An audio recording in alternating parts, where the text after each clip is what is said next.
Hi friends, welcome to my channel. ఇప్పుడు నేను చదివి వినిపించబోయే చందమామ కథ పేరు బైరాగి సలహా. చంద్రనాథుడు అనే ఒక గృహస్థుకు సాధుజనులంటే ప్రీతి. ఒక రోజున ఆయన బైరాగి ఒకడిని తన ఇంటికి పిలిచి పాదపూజ చేశాడు. బైరాగి ఎంతో సంతోషించి ఏమైనా కోరుకోమన్నాడు. చంద్రనాథుడు వినయంగా, స్వామి, నాకు ఏ కోరిక లేదు. భగవత్కృప వల్ల, తమ వంటి మహాత్ముల దీవెనల వల్ల నాకు డబ్బుకు సుఖాలకు లోటు లేదు. కానీ ఎందువల్లనో నా భార్య భ్రమరాంబ ఎప్పుడూ అసంతృప్తితో బాధపడుతూ ఉంటుంది. కారణం తెలియదు. ఇందుకు తమరు ఏమైనా విరుగుడు చెప్పగలరా అన్నాడు. బైరాగి తల ఊపి భ్రమరాంబను పిలవమన్నాడు. ఆమె వచ్చి అతడు అడిగిన ప్రశ్నలు అన్నింటికీ బదులిచ్చింది. భ్రమరాంబకు భర్త ప్రేమ లభిస్తుంది, కోరిన కోరికలు తీరుతున్నాయి, పనులు చేయడానికి ఇంటి నిండా పనివాళ్లు ఉన్నారు, తీరిక సమయాల్లో మంచి పుస్తకాలు చదువుతుంది, హాయిగా సంగీతం పాడుకుంటుంది. మరి నీకు అసంతృప్తి దేనికి అని అడిగాడు బైరాగి. ఏమో, అదే నాకు తెలియటం లేదు. మా మేడ పక్కనే చిన్న పెంకుటిల్లుంది. అందులో వీరభద్రుడు అనే ఆయన ఉంటున్నాడు. ఆయన కుటుంబానికి అతి కష్టం మీద రోజులు గడుస్తున్నాయి. అయినా వీరభద్రుడి భార్య కాంతమ్మ ఎప్పుడూ ఉత్సాహంగానూ సంతోషంగానూ ఉంటుంది. అంతా పూర్వజన్మ సుకృతం అనుకోవాలి అన్నది భ్రమరాంబ. బైరాగి ఒక క్షణం ఆలోచించి, తన కోసమే బ్రతికే మనిషికి తృప్తి ఉండదు. కాంతమ్మ తన కోసం ప్రతిఫలం లేకుండా కష్టపడటం వల్లనే ఉత్సాహంగానూ ఎంతో తృప్తిగానూ ఉంటుందనుకుంటున్నాను. నువ్వు కూడా ఇతరులకు అడపాదడపా సహాయపడు, నీలోని అసంతృప్తి క్రమంగా తొలగిపోతుంది అన్నాడు. ఆ మాటలు భ్రమరాంబకు అంతగా రుచించలేదు. కానీ బైరాగి నిజమే చెబుతున్నాడేమో అనిపించింది.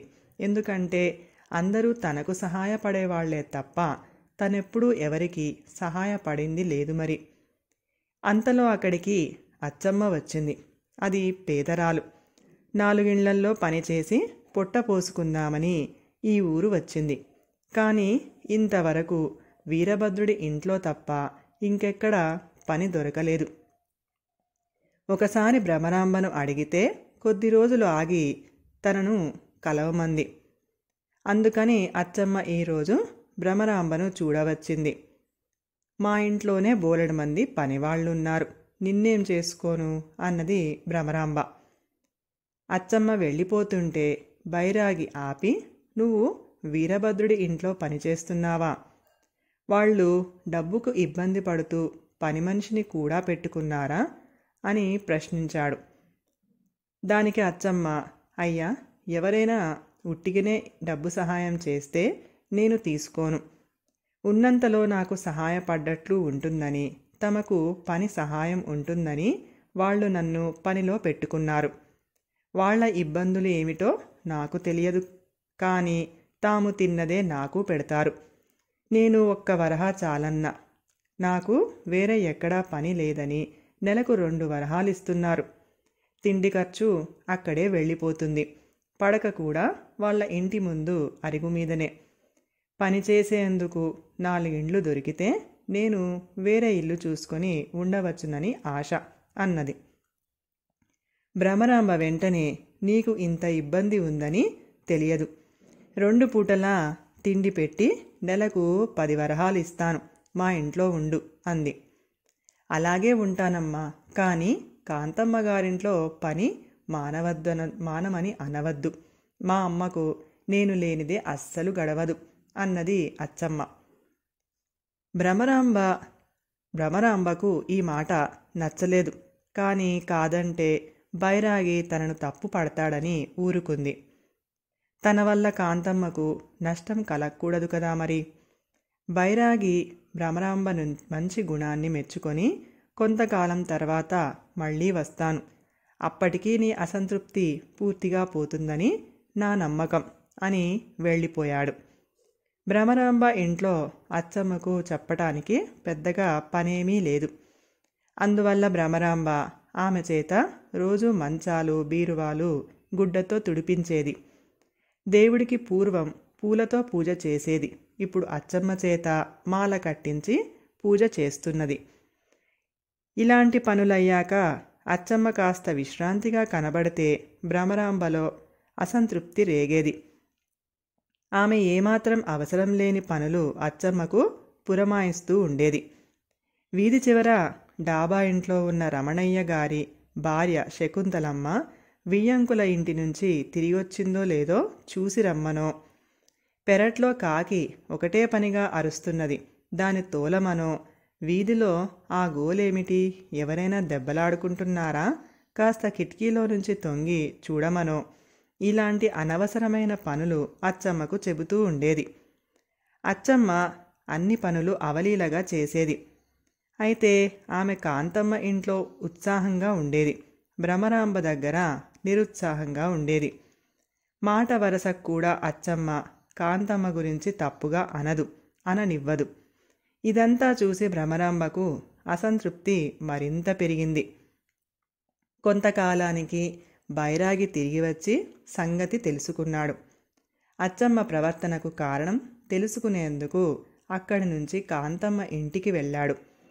అక్కడి పరిస్థితి స్వయంగా తెలుసుకొని తిరిగి వచ్చాక భ్రమరాంబ ఇంటి పరిస్థితిని గమనించాడు. అంతా శ్రద్ధగా చూస్తున్న భ్రమరాంబ బైరాగిని, తేడా ఏమైనా తెలిసిందా స్వామి అని అడిగింది. అందుకు బైరాగి, కాంతమ్మ ఇంట్లో పని ఎక్కువ, అయితే ఆమె అచ్చమ్మ చేత అవసరం మేరకు మాత్రమే పని చేయించుకుంటుంది. వాళ్ళింట్లో మంచినీళ్లు తాగితే లోటాను నీళ్లతో తొలుచుకొని మళ్లీ వాడుతారు తప్ప ఎప్పటికప్పుడు పని మనిషిని తోమమని అనరు. తాము పని చేసేటప్పుడు ఎలా ప్రవర్తిస్తారో పని మనిషి విషయంలోనూ అలాగే ప్రవర్తిస్తారు.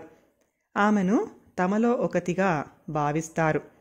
జీతం ఇవ్వడం వరకు మాత్రమే ఆమె పని మనిషి, అందువల్ల అక్కడ ఆమె ఉత్సాహంగా ఉంటుంది అన్నాడు. నేను మాత్రం దానికి తక్కువేం చేశాను అన్నది భ్రమరాంబ ఎంతో ఉక్రోషంగా. ఇంకా అర్థం కాలేదా, వాళ్ళు పని ఉందని పని చేయించుకుంటున్నారు, నువ్వు పని మనిషి ఉందని పని చేయించుకుంటున్నావు, రెండిటికీ తేడా లేదు అన్నాడు బైరాగి మందలింపు ధోరణిలో. భ్రమరాంబకు తన తప్పు అర్థమైంది. ఆమె ఏదో అనబోయేంతలో బైరాగి, నీ అసంతృప్తికి కారణం అసూయ. కాంతమ్మ నీకంటే సంతోషంగా ఉండటం నువ్వు భరించలేకపోతున్నావు. ఆ అసూయను విడిచిపెట్టి కాంతమ్మతో స్నేహం చెయ్యి. గొప్ప కోసం కాక మంచి బుద్ధితో ఇతరులకు సహాయపడు, అప్పుడు నీకు కలిగే తృప్తికి అంతు ఉండదు అన్నాడు.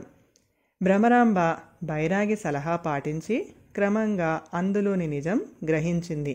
కథ సమాప్తం. ఈ కథ కనుక మీకు నచ్చినట్లయితే ప్లీజ్ లైక్ చేయండి, షేర్ చేయండి. మరిన్ని మంచి మంచి కథల కోసం మా ఛానల్ని సబ్స్క్రైబ్ చేసుకోండి. Thank you.